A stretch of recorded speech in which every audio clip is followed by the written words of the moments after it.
सारे दोस्तों को बहुत सारा नमस्कार। ऐसा नहीं है जी जिसे लेकर चल सकते हैं माइक को।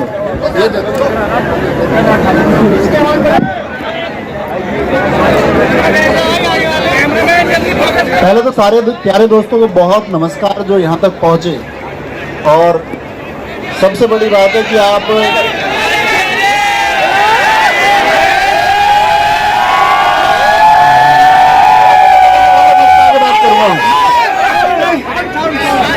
सबसे बड़ी बात तो यह है कि बहुत सारे लोग कल से स्टूडियो में लगभग 100 बच्चे आ चुके, जिन सभी बच्चों से बात हुई, किसी ने कहा जी मेरा एसएसएफ में सिलेक्शन हुआ, लेकिन मेरे गांव में किसी को ये नहीं पता एसएसएफ क्या है। मुझे एनसीबी मिली, आईटीबीपी मिली, एसएसएफ मिली, एसएसबी मिली, जो कुछ भी तुमको मिला, सबसे पहली चीज तो उसके साथ सेटिस्फाई हो जाना, क्योंकि तुमने उतनी बड़ी चीज हासिल की है। आप लोगों ने एक चीज देखी होगी, 15 अगस्त और 26 जनवरी 2 दिन अगर तिरंगा लोग डीपी पर लगा ले तो बहुत खुश हो जाते हैं। बहुत खुश क्या मतलब, उनके अंदर एक उत्साह आता है सिर्फ एक दिन में, और तुम उस मातृभूमि की सेवा के लिए 365 दिन जाने वाले हो।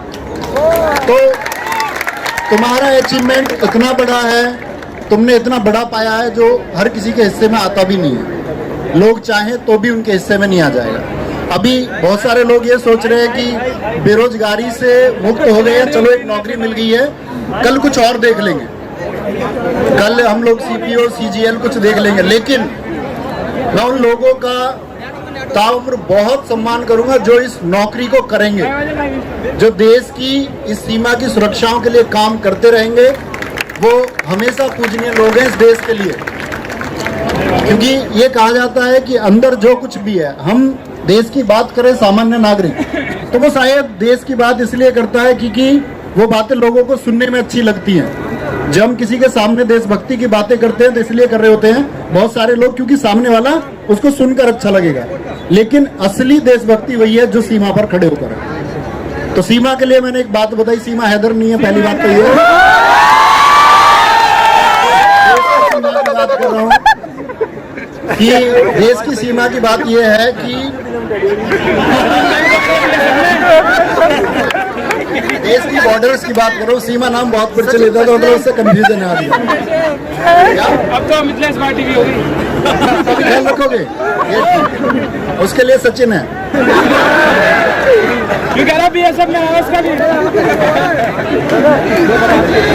मैं ये कहना चाह रहा था कि आप लोगों का अचीवमेंट पूजनीय, और सबसे बड़ी बात, जितनी लड़कियां यहाँ बैठी हुई हैं, आवाज नहीं आ रही है?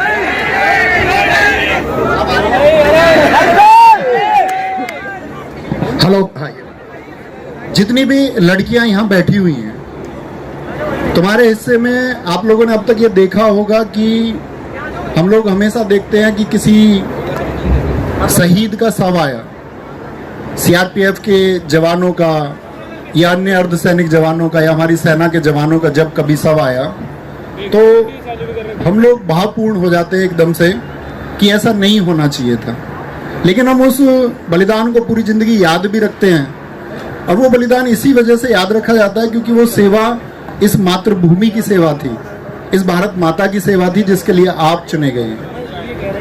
और जो मैं बात आपसे कहने वाला हूँ ये दरअसल में एक शायरी है, लेकिन उसको आप सीमा से जोड़ सकते हैं। सीमा से मतलब भारत की सीमा से। और भारत की सीमा, कोई ऐसा बच्चा है अपना, ऐसा कोई छात्र जो खड़ा होकर ये बताए, मेरी पंक्ति की एक शुरुआत है और यहाँ के बहुत सारे बच्चे बोल सकते हैं, लेकिन मैं किसी एक छात्र को चुनना चाहूंगा जो बोल दे पहली लाइन। मैं अंतिम लाइन बोलूं क्योंकि अंतिम कोई भी कर देता है, पहली पंक्ति कोई बोल पाए।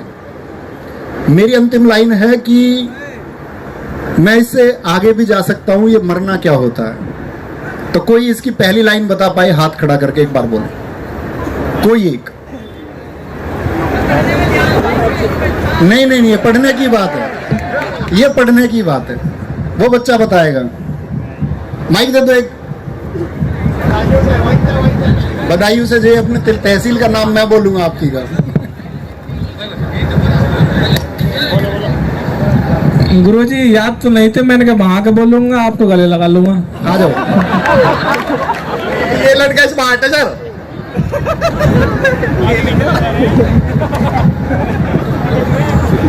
याद नहीं?